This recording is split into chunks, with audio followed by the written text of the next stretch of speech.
Ok, estamos de volta e começando agora a terceira entrevista do ciclo de eleições 2014 com o candidato a governador Lúdio Cabral, do PT. E por sorteio, realizado na presença de representantes de todos os partidos e coligações, ficou definido que o entrevistado desta quarta-feira é o candidato Lúdio. Sobre a bancada, neste recipiente, estão perguntas feitas pelos cidadãos matogrossenses que serão respondidas pelo candidato. Duas delas que serão sorteadas na sequência. Do meu lado também o jornalista Raoni Ritt, que vai nos ajudar na condução das perguntas. Vamos para o sorteio das duas perguntas. Agora, pontualmente 11h37, começa a contar o tempo. Pergunta número 13 será respondida, a primeira pergunta a ser respondida. Vamos mexer aqui. Próxima pergunta, já aqui nas minhas mãos. Pergunta número 8, também será respondida pelo candidato Lúdio Cabral. Essas duas perguntas abrem o nosso ciclo de debates, nosso ciclo de perguntas. Lembrando que este é o terceiro entrevistado desta semana. Já passaram por aqui José Roberto, do PSOL, e também José Marcondes, o Muvuca, do PHS. Vamos então para a primeira pergunta a ser respondida.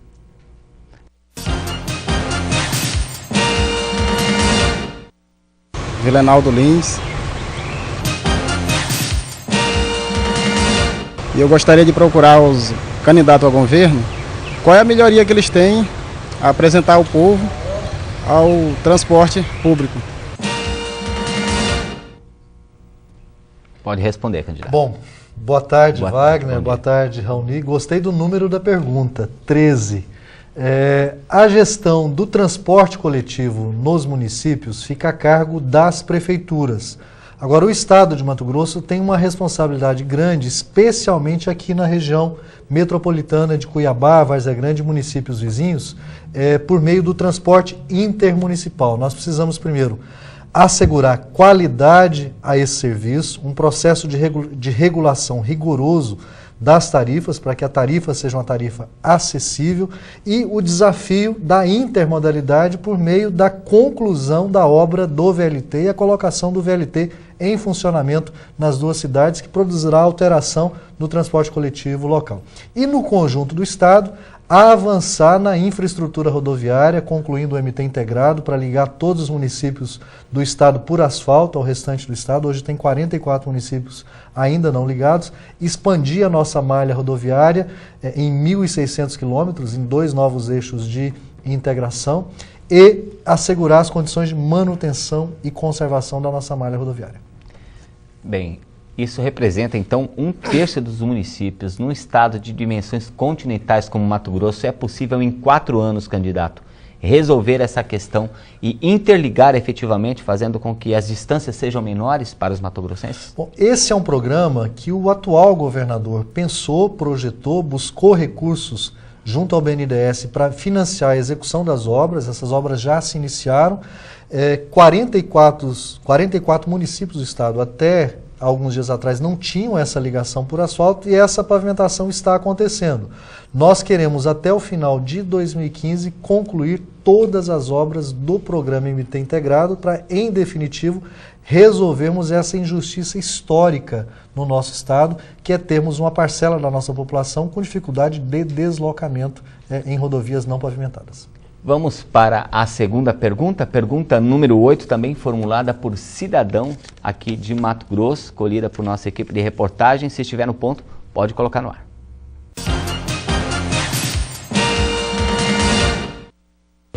Renata Lúcia Araújo da Silva. Eu sou funcionária pública, CPA 4. Para começar, ele teria que dar um jeito no trânsito de Cuiabá, nas obras que vão ficar tudo inacabado. Porque esse VLT não vai passar aqui nunca, né? Será que vai passar? Eu queria perguntar para ele se o VLT vai vir ou não, né? Nós vamos fazer um esforço sem precedentes para assegurar no menor tempo possível a conclusão de todas as obras relacionadas ao VLT, porque ele significa um transporte coletivo moderno, de qualidade, que irá assegurar dignidade ao trabalhador que usa o transporte coletivo tanto em Cuiabá quanto em Várzea Grande. É o principal desafio que nós temos em relação às obras da Copa do Mundo. Vamos então para a primeira participação do nosso colega de bancada, o Raoni Ritt, jornalista do Olhar Direto, que está participando com a gente hoje. Boa tarde, obrigado pelo nome do Olhar Direto, agradecer a participação aqui no programa. Candidato, o senhor vem sendo acusado por aliados de um de seus adversários de esconder o apoio da sua vice, Teté Bezerra, e do governador Silvão Barbosa. Como é que o senhor recebe essas críticas? Bom, primeiro que o candidato que tem escolhido aliados para me atacar, o Pedro Tax, ele precisa vir fazer o debate público, diretamente comigo. O último debate transmitido por televisão, ele faltou. Não pode fugir do debate. Nós dois temos que debater frente a frente todas essas questões. Eu não escondo nenhum dos apoios que eu tenho honra em ter o apoio do PMDB, que é o principal aliado nosso, que me indicou a Teté Bezerra como candidata a vice-governadora, que tem uma história desde a juventude no movimento estudantil, que tem um vínculo muito forte com as classes trabalhadoras, com a população vinculada à agricultura familiar, com a população dos grotões do nosso estado, que carecem de qualidade nos serviços públicos. A Teté foi uma lutadora sempre em defesa dessa parcela da população. E tenho também honra em ter o apoio do atual governador do estado, Silvão Barbosa. Agora, isso não significa que eu faça um olhar para o governo do Silvão sem crítica. Eu estou olhando para o governo do Silvão e para todos os governos que passaram pelo estado, procurando identificar os acertos, para aprender com os acertos e melhorar esses acertos e para corrigir os erros que foram cometidos. Eu citei um exemplo agora há pouco, que é o MT Integrado, que é um programa ousado de ação na infraestrutura do estado, que foi pensado, projetado pelo Silvão e que está em execução. Iremos concluir esse programa. Por outro lado, tem uma perspectiva crítica sobre a política de saúde do governo Silvão, que nós vamos mudar o sentido da política de saúde que foi adotada pelo Silvão. Olhar de forma madura e crítica para o passado, nem submissão, nem a negação absoluta. É essa visão de centro, crítica e madura. Bem, candidato, falando em saúde, vamos passar para esse tema então. Nós sabemos que a saúde pública no Mato Grosso, ela carece de investimentos fortíssimos, carece de uma recuperação de várias estruturas. Os hospitais regionais estão sobrecarregados no interior, o que não é diferente na estrutura de hospitais e pronto-socorro aqui da capital e da Baixada Cuiabana. O que fazer para resolver esse problema? Tem dinheiro suficiente? 4 anos é o suficiente?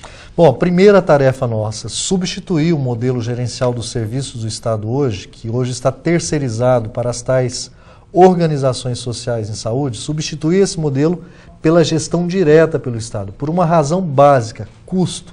O custo dos serviços gerenciados pelas OS é 3 a 4 vezes superior ao custo antes sustentado pelo próprio Estado. Para quê? Para nós darmos conta do principal desafio que nós temos na saúde, que é apoiar os municípios para ampliar a cobertura da saúde da família, que é a atenção básica na comunidade, por uma equipe de saúde qualificada que construa vínculo com a população para resolver 80% dos problemas de saúde. Ampliar essa cobertura dos atuais 60% para 85% e dotá-la da qualificação necessária para resolver a maior parte dos problemas de saúde. E segundo, uma ação estratégica nossa, que é a revitalização dos hospitais municipais de pequeno porte. Nós temos hospitais municipais em 55 municípios do nosso estado, a maioria hoje subutilizada, sucateada pelas dificuldades financeiras dos municípios. Então nós queremos, por meio do Estado, apoiar os municípios, revitalizar esses hospitais para que parto normal, cesariana, cirurgias mais simples como hérnia, vesícula, apêndice, aconteçam no próprio município ou em um município muito próximo de onde as pessoas vivem.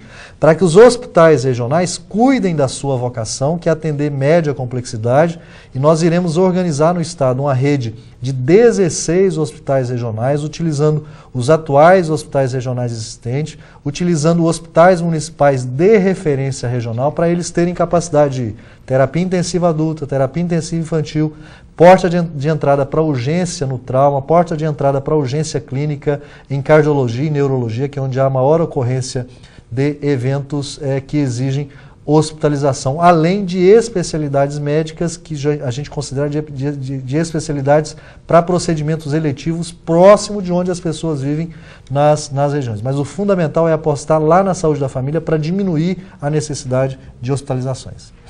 Candidato, existe um temor da sociedade, agora com o incidente no aeroporto Marechal Rondon, em relação à segurança das obras da Copa em Mato Grosso, em Cuiabá. Como é que o senhor vai garantir para o cidadão, como governador, que essas obras são seguras? O que o senhor pretende fazer para mudar esse conceito? Primeiro, cumprindo com rigor a legislação federal das licitações. Uma empresa, quando é contratada por licitação para realizar uma obra, ela tem um projeto a ser executado, com parâmetros a serem respeitados. E se isso não for respeitado, essa empresa tem que ser punida, porque quem deve assegurar as condições da realização da obra com qualidade é a empresa responsável pela sua execução. Nós, no Estado, fiscalizar com rigor por meio dos mecanismos que o Estado tem para fiscalização e, no caso de erro, responsabilizar. Primeiro, advertência, depois multa, depois suspensão por até 2 anos, proibindo a contratação com a administração pública e, por fim, havendo manutenção desse desrespeito, a interrupção definitiva, proibindo essas empresas de contratarem com o setor público. No caso das obras da Copa, no período da transição, entre a eleição e a nossa posse, nós iremos analisar cada um dos contratos, o cumprimento de cada um dos itens previstos e cobraremos dos responsáveis o cumprimento daquilo que está previsto. Queremos obras de qualidade, seguras, no custo certo, para respeitar a nossa população. E vamos dar transparência, inclusive, a um cadastro de empresas proibidas de contratação com o Estado, porque é um rigor exigido pela legislação federal.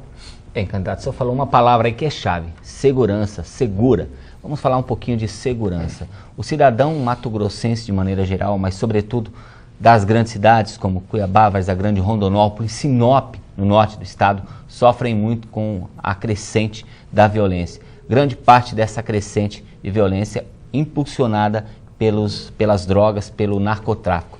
O que fazer para fazer com que o cidadão tenha segurança novamente, tenha não só a sensação, mas a condição de segurança perdida há algum tempo?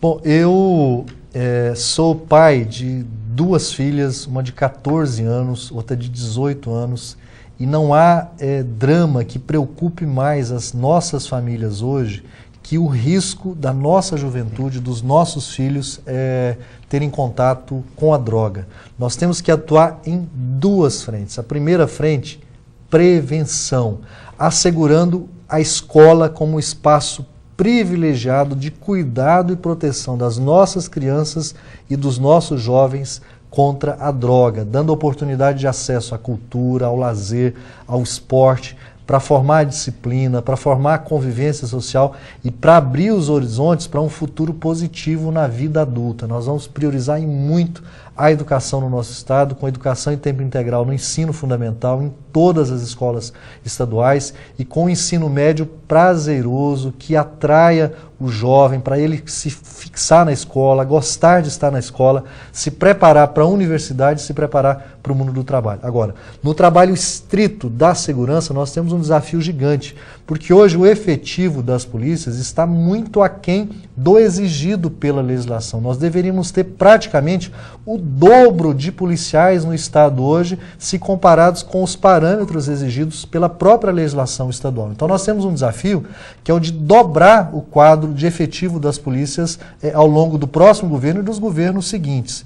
Primeiro, nomeando todos os aprovados no último concurso público que a segurança fez, 1.200 trabalhadores para a Polícia Militar, 600 trabalhadores para a Polícia Judiciária Civil e 300 trabalhadores para o Corpo de Bombeiros. Assegurar uma estrutura física adequada nas delegacias de polícia, assegurar o trabalho com inteligência policial, prevenindo a ocorrência dos eventos violentos para focar os recursos escassos que nós temos, organizar um observatório da segurança pública para mapear os indicadores de forma pormenorizada e prevenir a ocorrência desses eventos, atacando esse foco antes do que o evento aconteça. E quando aconteça, atuar com rigor para produzir resultado. E um outro trabalho estratégico, que é a vigilância na fronteira, que é por onde a droga entra no nosso estado.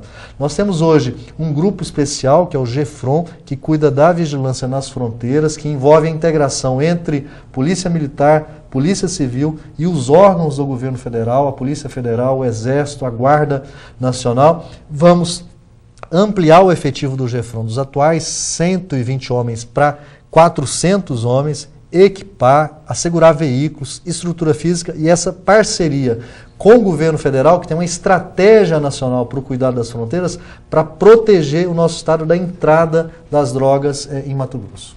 Olha, agora restando pouco mais de 5 minutos para o final do nosso tempo de entrevista, passo mais uma vez a palavra ao nosso companheiro de bancada, Raoni. Obrigado, candidato.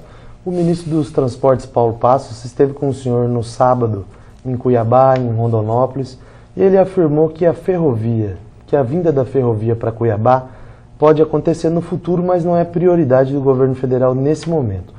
O senhor concorda com ele e quais são as propostas que o senhor tem para melhorar a logística do estado de Mato Grosso?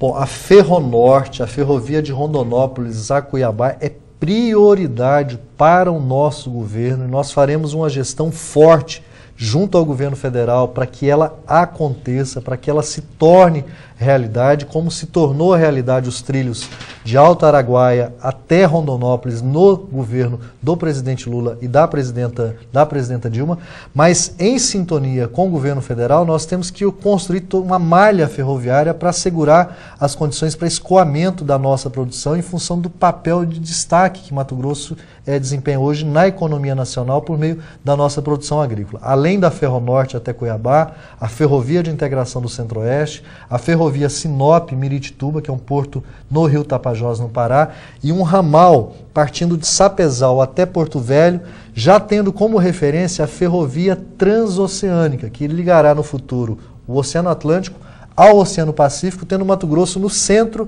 desse modal de logística, de infraestrutura, que são as ferrovias. Agora, ao lado do governo federal e por ação própria do governo do estado, inclusive hoje eu fiz uma coletiva para apresentar o detalhamento do nosso programa de infraestrutura, assegurar as condições de integração do nosso estado pela malha rodoviária e pelo conceito de intermodalidade. Rodovias associadas a ferrovias para assegurarmos a redução do custo e a competitividade da nossa economia no plano nacional e no plano internacional. Ok. Vamos falar um pouquinho de educação agora, vamos candidato. Lá, Acho que é um tema que está todo mundo esperando. Vamos então. Fala-se muito em turno integral, né, como se fosse fácil tirar esse coelho da cartola. Para se conseguir oferecer o turno integral a todos os estudantes do Mato Grosso, é necessário que se dobre o número de vagas nas escolas, que se dobre o número de escolas. Associado a isso, se aumente o número de professores, se remunere bem esses professores e se consiga estrutura física adequada, material, recurso material, para que isso possa ser possível. Falar é fácil. O que fazer na educação, a priori e a longo prazo, para resolver o problema do ensino médio que nós temos no estado hoje bastante defasado? Bom, em relação ao ensino de tempo integral no ensino fundamental, das 700 escolas estaduais hoje, 500 oferecem um programa que é do Ministério da Educação, chamado Mais Educação, que amplia o tempo de permanência das crianças nas escolas. Partindo do Mais Educação, nós queremos fazê-lo chegar a 700 escolas. Agora temos que trabalhar com criatividade. É lógico, melhorar a infraestrutura das escolas, porque não é só sala de aula. Nós temos que aproveitar o espaço da quadra de esportes coberta nas escolas, da biblioteca, do laboratório de informática, o refeitório, os espaços para atividade de lazer, a utilização de outros espaços públicos para as atividades complementares. Os nossos municípios oferecem espaços onde, por exemplo, o ensino de história, de língua portuguesa pode se dar além do espaço da escola. É um desafio. No ensino médio, associar a formação básica à formação profissionalizante, ampliando também em 800 horas o tempo de permanência dos jovens nas escolas. É um desafio gigante, você mesmo disse, não é tarefa fácil. Agora, eu, como sou filho da escola pública e todas as oportunidades que eu tive, eu alcancei na escola pública, farei disso uma prioridade no nosso governo.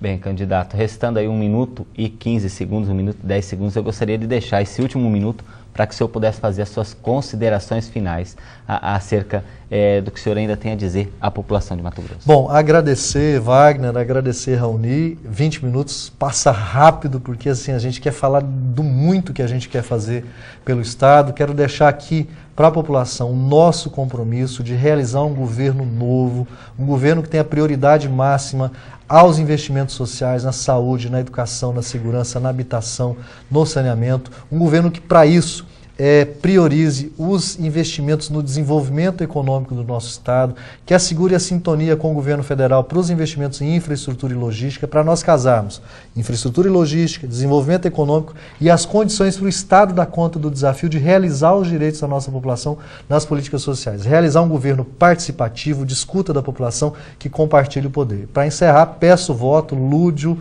13, governador, Dilma, presidente, 13, e o Wellington Fagundes, senador 222, que é o nosso senador na nossa chapa, ao lado dos nossos deputados federais e deputados estaduais. Obrigado, candidato. Esperamos que você em casa tenha conseguido absorver um pouco mais das propostas do candidato Lúdio Cabral. Vamos então passar a bola agora também para o Raoni, para que ele faça as considerações. Você acha que com essa entrevista, com essa conversa que tivemos aqui com o candidato Lúdio, o cidadão mato-grossense, cidadão cuiabano, varzagrandense, tem mais segurança agora em relação às propostas desse candidato, para compará-las às propostas dos demais candidatos? Eu acho que essa oportunidade de entrevistas com os candidatos é justamente a chance que o eleitor tem de ver, fora dos programas eleitorais, como o candidato está preparado para falar sobre determinados temas. Eu acho que as perguntas que foram feitas aqui são interessantes, tanto política quanto de propostas, e a televisão está de parabéns pela iniciativa. Obrigado, Raoni. E assim nós estamos chegando ao final do Mato Grosso Urgente, esse ciclo de entrevistas com os candidatos. Hoje entrevistamos aqui o terceiro candidato do ciclo, Lúdio Cabral, que representa o PT e a sua coligação. Antes já falamos com o José Roberto na segunda-feira e ainda na terça-feira com o José Marcondes, o Muvuca, do PHS. Programado para amanhã está o candidato do PDT, Pedro Táxi, e na sexta-feira encerrando o candidato do PSD. Nós vamos ficando por aqui, agradecendo a vocês pela companhia e convidando para amanhã novamente, às 11h30, estamos todos aqui, ligados no Mato Grosso Urgente, ciclo de entrevistas com os candidatos. Uma boa tarde a todos e até amanhã.